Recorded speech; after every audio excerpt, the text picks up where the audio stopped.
Berarti ini anggota TNI sudah berbaur dengan musuh? Ya, Di kubu yang sama? ya, digabung di asal di Barak itu, di Padepokan itu. Jujur aja waktu itu sebutannya masih KKO. KKO yang sekarang marinir itu dulu banyak oknumnya yang terlibat golongan PKI itu.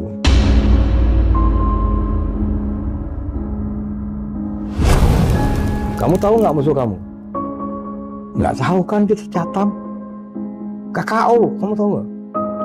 Oleh Pak Sarwedi memang udah diceplosin bahwa musuh kita ini KKO. Dan makanya waktu itu perkelahian antara RPKAD dengan KKO itu, Yang di Senen itu ya? wah itu saya ikut masuk ke Senen itu. Yang dipisahin sama Benny Murdani itu? Ya. Saya Bapak ikut, ada di situ? ada di situ.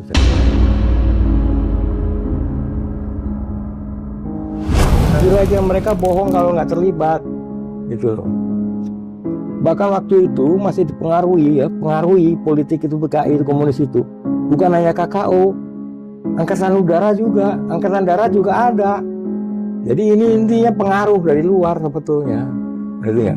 Supaya kita di antara kita sendiri berantem terus.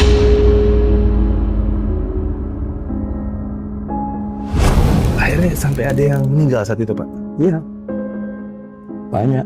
Oh gitu? Bukan hanya Angkatan Darat. Pasus ada, KKO juga ada, Menpor, Brimob, Iya, Menpor. ada yang tembakin sama saya.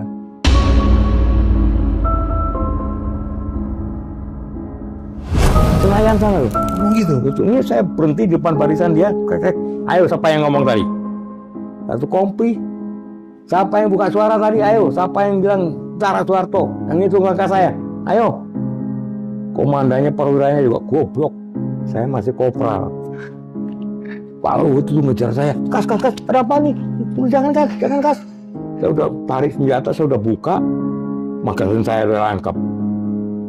Paling nggak 10-20 orang habis kamu kalau sampai ada yang jawab.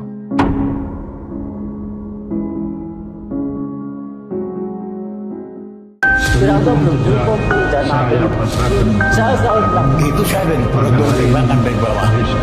Belum sampai kuat. Oh, jadi di sini ada.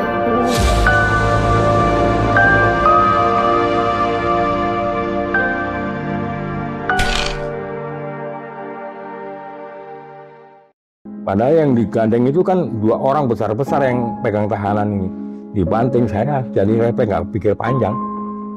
Satu-satunya jalan nih saya rata, saya pukul tengkuknya. Kemudian saya tarik rambutnya, pukul lagi, lehernya 3 kali. Bener? Jam 1, bener.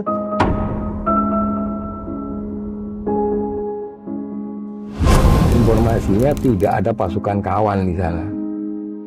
Jadi salah koordinasinya di situ. Waktu juga gitu, ya kan. Waktu yang katanya masih jam 5 ternyata sana udah hampir jam 7. Begitu. Itu yang Bapak lihat perkiraan yang gugur ada sekitar berapa, Pak? Wah, ratusan. Ratusan?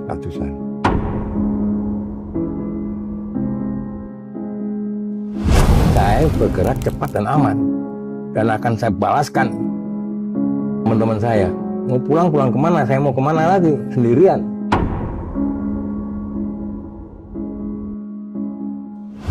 Setelah G30S PKI yang viral di Jakarta, Lubang Buaya, itu sebetulnya di Jawa itu banyak perkumpulan atau padepokan yang dipimpin oleh jawara-jawara jagoan ya, yang kalau sekarang dinilai itu aliran sesat.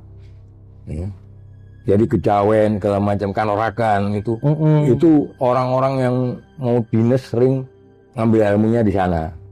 Termasuk salah satunya diantaranya Mbak Suro tadi. Mbah Suro. Ya. Nah ini maaf Pak, saya potong. Mbah Suro ini menarik Pak. Saya pernah dengar dia itu salah satu punya padepokan yang menampung ex-PKI.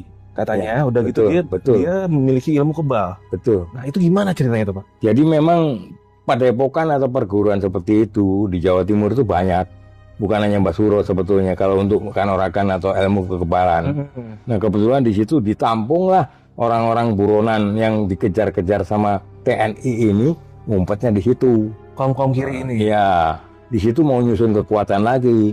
Dan ternyata banyak anggota TNI yang terlibat di situ, ngumpul di situ ternyata. Terlibat dalam arti gimana nih? Artinya ikut bergabung di situ, belajar ilmunya di situ.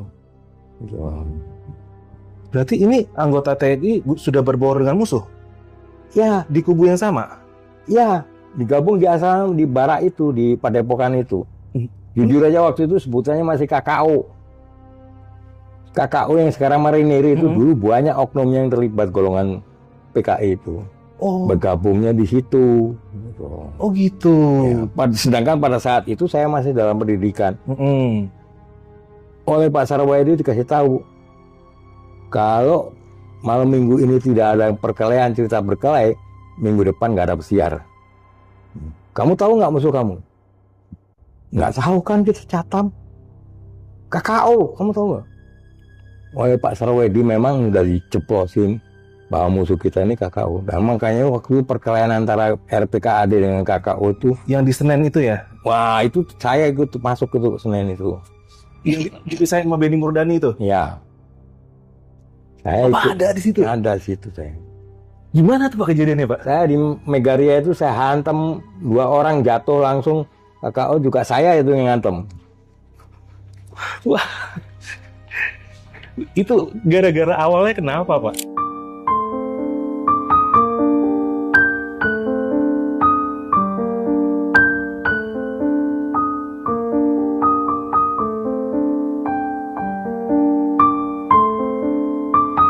Pasca G30 SPKI, keadaan tidak baik-baik saja. Saling curiga antar matra semakin meruncing karena banyak faktor yang diyakini ada infiltrasi dari Biro Intelijen PKI yang bertujuan mengadu domba, sehingga memicu ketidakstabilan di antara matra ABRI. Salah satu yang terkenal adalah bentrokan RPKA dan KKO di daerah Kuitang Senen yang dilerai langsung oleh Jenderal LB Murdani.